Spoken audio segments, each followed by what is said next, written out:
This happened a couple weeks into the summer. I had just graduated high school, and it was my first and probably last summer without any real responsibilities, career or academic-wise. Everyone knows the beginning of the summer is the best time of the year, so it's safe to say that I was living my best life at that point. In Wyoming, there's this popular tradition where the new graduates drive way out into the plateaus and go rock climbing. Well, I'm not actually sure if it's a tradition anywhere besides my school, but I like to think it is. It's kind of a rite of passage thing, celebrating your freedom by doing something that requires a little skill and a lot of nerve. My friends and I have been talking about it for weeks, and we finally decided to make it happen. It felt like the perfect way to kick off what I hoped would be an unforgettable summer vacation. It was me, Alexandra, Nick, and Jack. We've all been friends since middle school, and Alex was the only one with a car reliable enough to make the drive. A Jeep that she was obsessed with and jumped at any excuse to take off-road. She was also the designated driver since she doesn't drink, which worked out perfectly for the rest of us who were planning to bring a few beers to celebrate once we reached the top of whatever plateau we decided to climb. Our plan was to check out the Flaming Gorge lookout first, then drive through the plateau area to find a good spot for climbing. The lookout was incredible, one of those views that makes you remember why you love living in Wyoming. After spending about an hour taking pictures and just soaking it in, we started heading back toward Route 80, taking our time and keeping an eye out for potential climbing spots. We were driving along Highway 141 when we spotted this really cool area off the side of the road. There were these massive rock formations that looked perfect for climbing. Not too technical, but challenging enough to be worth the effort. Alex pulled into a small gravel lot, and we grabbed our gear and filled our backpacks with drinks. The plateau we chose was maybe a 15-minute climb to the top.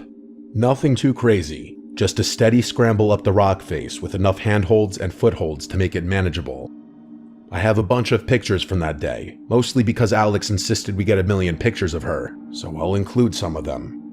Alex went first since she was the most experienced climber among us, followed by me, then Nick, then Jack bringing up the rear. The view from the top was absolutely worth it. You could see for miles in every direction, just endless stretches of Wyoming wilderness. We cracked open our beers and were just sitting there enjoying the moment, talking about some of our other friends from school. I was just kind of staring into space, admiring the scenery, when I noticed a car speeding down the highway. It was a red pickup truck. To my surprise, after passing Alex's car, it screeched to a halt in the middle of the highway. I kept watching, and it actually started reversing, right there in the middle of the highway. I pointed it out to my friends, and the four of us got a little quieter, all wondering what the truck was doing. It reversed until it could turn into the lot we had parked in, which it did. We all watched as someone got out of the truck. From our distance, we could tell it was a man based on his height and build, but we couldn't make out much detail. At first, we thought maybe he was just another person looking for a place to climb or hike or just stop and rest. But then he started walking around Alex's Jeep in a way that just immediately seemed wrong. He was peering into the windows, trying the door handles, and generally inspecting the car like he was planning to break into it. That's when Nick yelled "Hey" from the top of the plateau to announce our presence and let that guy know that the car was not unattended. We saw the guy jump a little and start looking around, clearly unsure where the voice had come from. Finally, he spotted us from atop the plateau, and he actually waved at us. That made us think it was over, that he'd probably get back in his truck knowing that he couldn't get away with doing anything. To our surprise, though, he kept poking around Alex's car. In response to that, Jack yelled that we were armed, which I still think was a bad idea. We obviously didn't have any weapons with us, but I figured Jack thought the bluff might scare the guy off. Instead, the man looked up at us and yelled back something that made me freeze up. He said, "Me too, kiddo." Then he held something up in the air and waved it around, presumably a gun, but I couldn't tell from so far away. What happened next was like something out of a nightmare. The man started ramming his shoulder and elbow into the Jeep's windows, clearly trying to break in. We could hear the impact even from where we were sitting. Alex was furious and started screaming at him to get away from the car. The rest of us joined in, yelling and making as much noise as possible while we started scrambling down the plateau as quickly as we could safely manage. I've never climbed down anything so fast in my life. By the time we heard the sound of glass shattering, we'd made it to the ground and were sprinting across the lot toward the Jeep. The man saw us coming and yelled for us to stop, pointing what I can now tell was definitely a gun directly at us. We had no choice but to stop and put our hands up. The man told us to throw our phones and wallets on the ground, which we did without hesitation. Then he ordered us to walk backward while he collected our stuff, keeping the gun trained on us the entire time. I was close enough now to get a good look at his face. He was an older white guy, maybe in his 50s, with a scraggly beard and kind of weathered features. Nothing particularly distinctive, which was frustrating because I knew it would be impossible to identify him among a group of generic-looking white men. After collecting all of our belongings, he pulled out a knife and punctured one of Alex's tires. Then, he walked back to his pickup truck, which I noticed didn't have any license plates, and drove off without another word. Alex was livid, and I don't blame her. I was mostly scared from being held at gunpoint, but if I were in her shoes, I'd be furious as well. Not only had this guy robbed us and damaged our car, but we couldn't even call the police or chase after him since he'd taken our phones and disabled the Jeep. Jack and I changed the tire as fast as possible, but I'm pretty sure all of us knew there was no way we'd be able to do it quick enough. Once we were back on the road, Alex drove as fast as she could in the direction the pickup had gone, but he was long gone. We gave up soon after that. Nick knew the way back to town by heart, so we decided to just head home and figure out what to do from there. As soon as we got to Alex's house, we used her mom's phone to call the police. We gave them a description of the man and his truck, but without license plates or any other identifying information, there wasn't much they could do except keep an eye out for someone matching the description. We never heard anything back from the police, obviously, and as far as I know, the guy was never caught. It completely ruined what should have been one of the best days of our summer, and I don't think any of us felt safe going out to remote areas like that for at least a few months. I definitely didn't.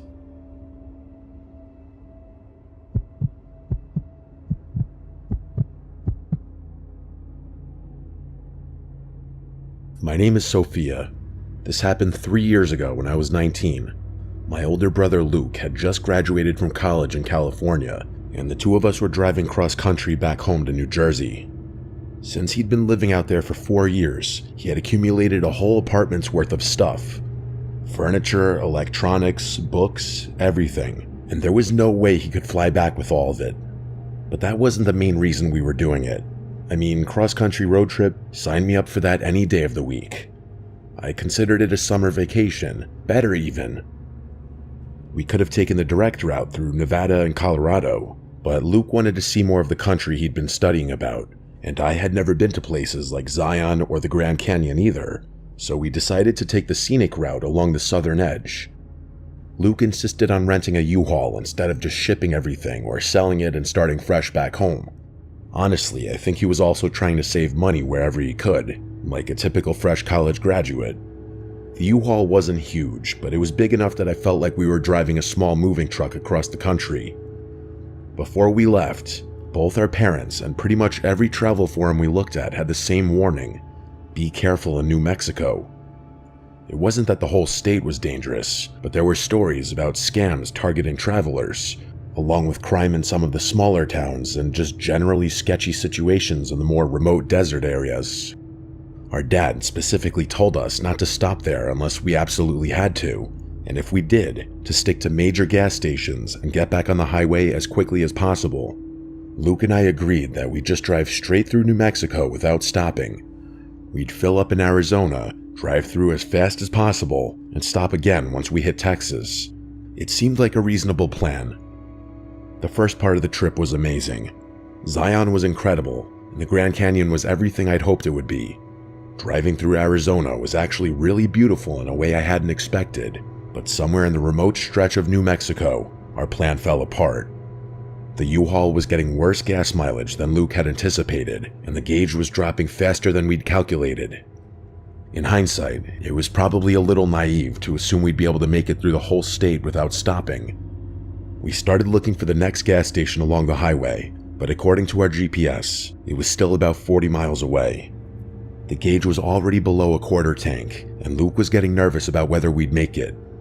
He pulled over to check the map, and that's when we realized we didn't really have a choice. There was a small town about 10 miles ahead that showed up on the GPS as having a gas station. It wasn't ideal, but it was better than risking running out of gas in the middle of the desert. The town was tiny, probably no more than a few hundred people, if that. It had that weird stillness that some small desert towns have, like everyone's inside hiding from the heat even though it wasn't particularly hot that day. There were a few rundown buildings, a small main street, and not much else. We didn't see any other travelers or cars passing through, which felt strange since we were still relatively close to a major highway. The gas station was one of those generic places with a few pumps and a small convenience store attached. As Luke was filling up the tank, I noticed we were getting some odd looks from the few locals who were around. Nothing aggressive, just lingering stares that made me uncomfortable.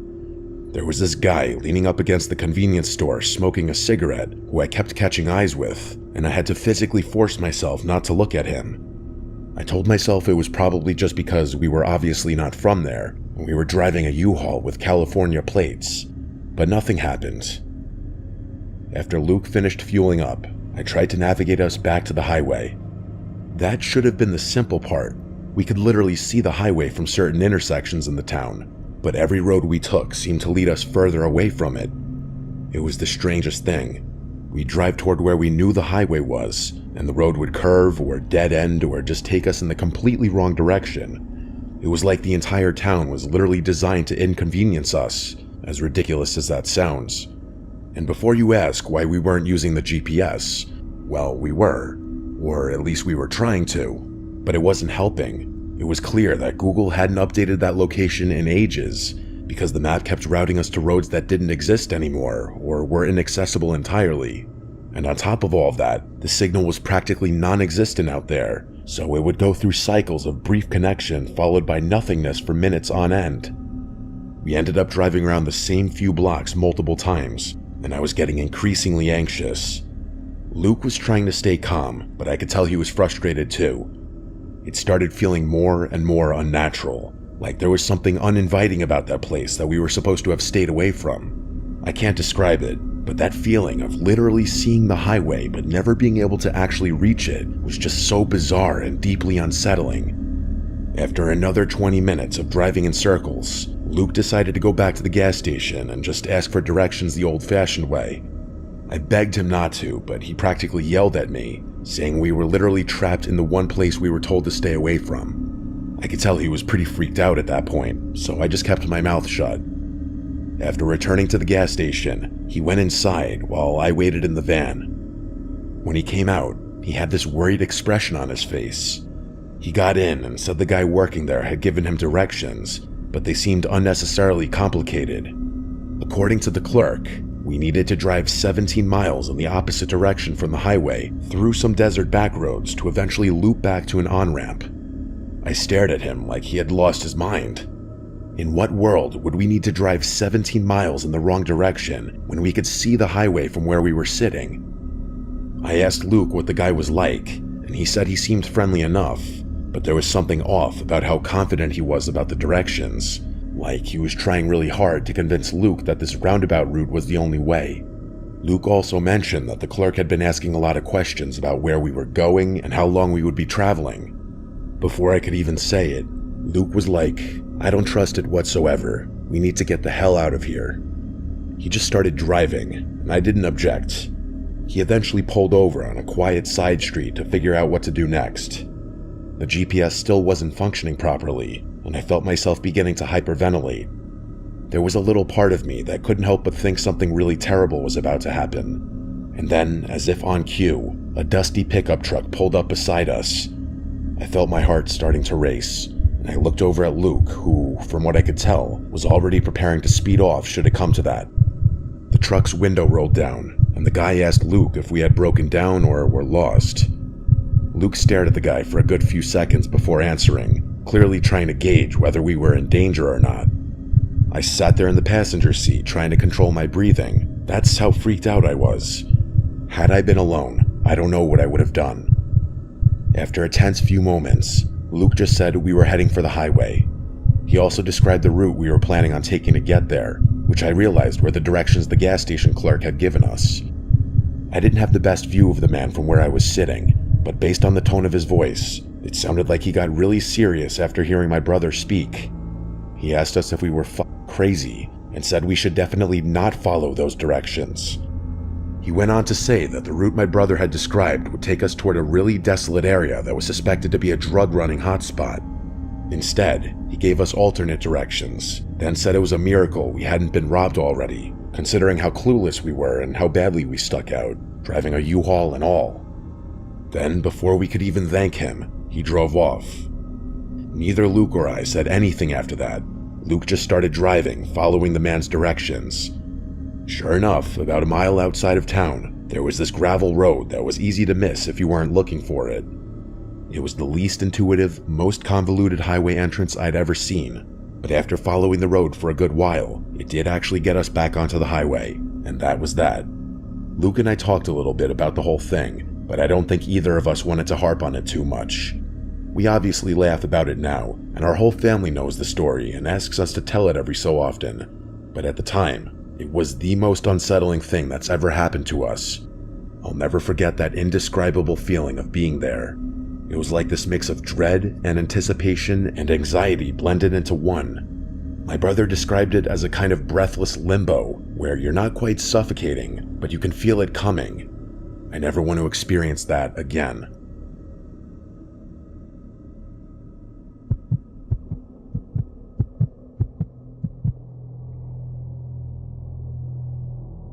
This happened 5 years ago, 5 summers ago to be exact.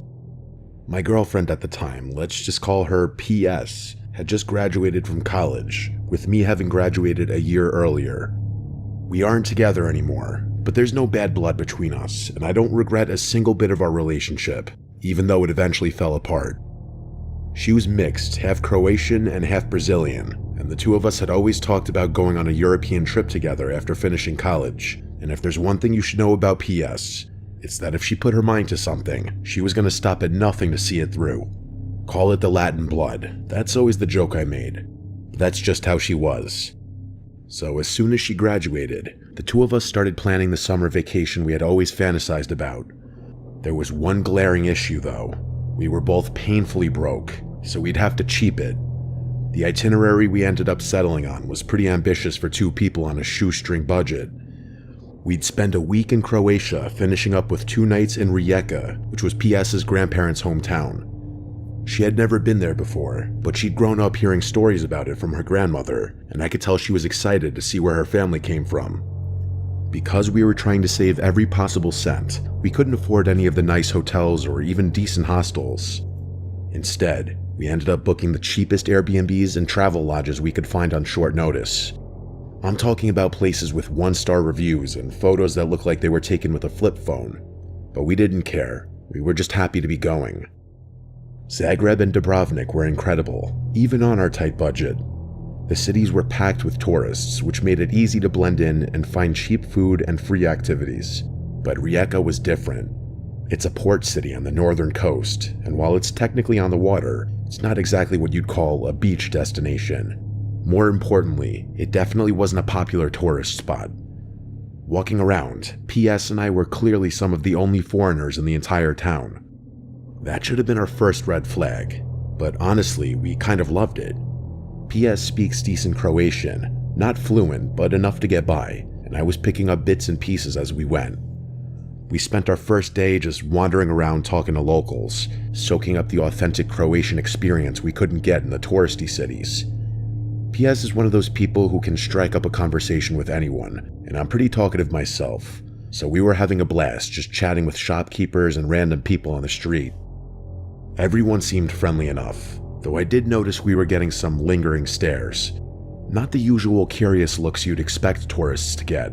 These felt different, like more intense, but PS didn't seem bothered by it, so I figured I was just being paranoid. On our second day, we decided to venture a little further from the city center to find somewhere authentic to eat lunch. PS had heard about this small restaurant area from someone at our Airbnb. Nothing fancy, just a local center that supposedly had amazing seafood restaurants. It was maybe a 15-minute walk from downtown through some residential streets that felt increasingly quiet as we got further from the main area. The restaurant itself was pretty nondescript, just a small building with a handful of tables inside and a simple handwritten menu taped to the window. But the moment we walked in, I knew PS had been right about the food. The smell was incredible, and you could tell everything was fresh and homemade. We sat down at a table near the window and ordered way too much food. Grilled fish, some kind of seafood pasta, bread, and a bottle of local wine that cost about €3. I remember thinking we'd struck gold finding this place. The food was absolutely fantastic, better than anything we'd had in the touristy restaurants, and it was costing us practically nothing.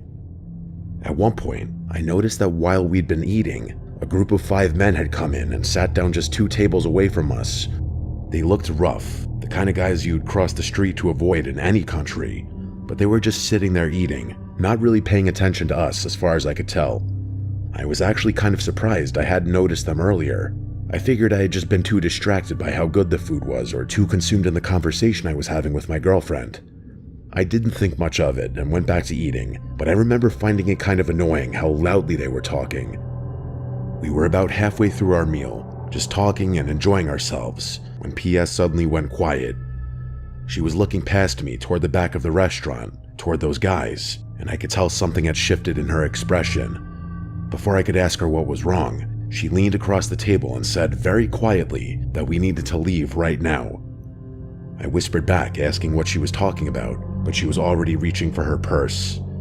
She said she was serious, and there was something in her voice that told me I'd better listen. I still didn't understand what was happening, but she's not the type to panic over nothing. She speaks the language, she knew the culture better than I did. If she said we needed to get out of there was probably a good reason.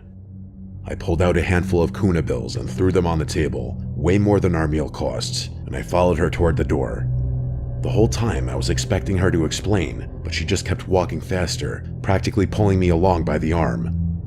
It wasn't until we were outside that I finally demanded to know what was going on. She looked back toward the restaurant and said she'd heard those men talking. They were discussing what they were going to do to us, to her specifically. Her voice was shaking a little, which scared me more than anything else. She said she heard them say they'd separate us first, and some guy named Luca would know what to do, whoever that was. She said some other things that I don't want to repeat, but the message was crystal clear. We needed to get back to the main part of the town ASAP. I told her they might have been joking, but she shook her head and said they weren't talking about things they wanted to do, but things they were going to do. She told me she got the impression that what they were discussing was routine as opposed to fantasy. I believed her. That's when I made the mistake of looking back toward the restaurant. All 5 men were standing outside now, and they were definitely watching us, not even trying to be subtle about it. The moment they saw me looking, they started walking in our direction. I grabbed her hand and told her they were following us. Without another word, we both started running. Not jogging, not walking fast, full-on sprinting back toward the city center. The problem was, we were a lot further from downtown than I'd realized, and the streets between us and safety were mostly empty residential blocks. I could hear footsteps behind us, and when I glanced back, all 5 men were chasing us now. They weren't even pretending anymore. They were just straight up pursuing us through the streets. It was downright terrifying. PS was in better shape than me, but I somehow managed to keep up. Probably because of adrenaline. We ran for what felt like forever, turning down random streets, hoping we were going in the right direction. Finally, after maybe 10 minutes of the most intense running of my life, we started seeing other people on the sidewalks and hearing traffic. The men stopped chasing us as soon as we hit the busy area. I looked back one more time and saw them just standing there, maybe 2 blocks behind us, watching us but not coming any closer. It was like they knew they couldn't do whatever they'd been planning once there were witnesses around. We were both completely out of breath and shaking from adrenaline. She was crying a little, though she was trying to hide it.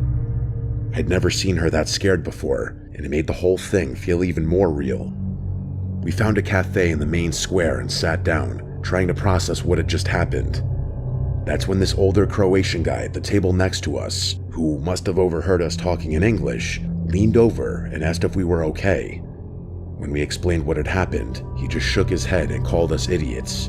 Not in a mean way, but like he couldn't believe how naive we'd been. He said tourists shouldn't wander around alone in that part of the city, especially not obvious foreigners like us. Then PS described the restaurant we'd been to, and the guy's expression got even more serious. What he told us literally made me dizzy. He said we'd basically walked into a known hangout for local criminals, that the place was connected to some kind of organized crime group that operated in the area. He seemed genuinely concerned for us, like we'd narrowly avoided something really bad. I mentioned something about notifying local authorities, and he just laughed, but he didn't elaborate further. Then he paid for his coffee and promptly left the cafe. PS and I didn't linger much longer. We got up after catching our breath and headed straight back to our Airbnb. The rest of our trip was basically ruined. We were too spooked to leave our room except to grab food from places right in the city center. We spent our last day just sitting inside watching TV on my laptop and counting down the hours until our flight. Looking back, I'm incredibly grateful that PS had the presence of mind to get us out of there when she did. If she hadn't understood what those men were saying, or if she'd hesitated even a little bit, I don't know what would have happened to us. It's one of those experiences that makes you realize how quickly a normal day can turn into something genuinely dangerous, especially when you're in an unfamiliar place where you don't fully understand the local dynamics. I honestly still feel pretty stupid for being so casual in a foreign country. I know that's one of the most dangerous things you can do, especially if you look nothing like a local. We didn't talk much about the incident after we got home, but I know it affected both of us. PS had always been fearless about traveling and exploring new places, but I think that day in Rijeka changed something for her. Because it certainly did for me.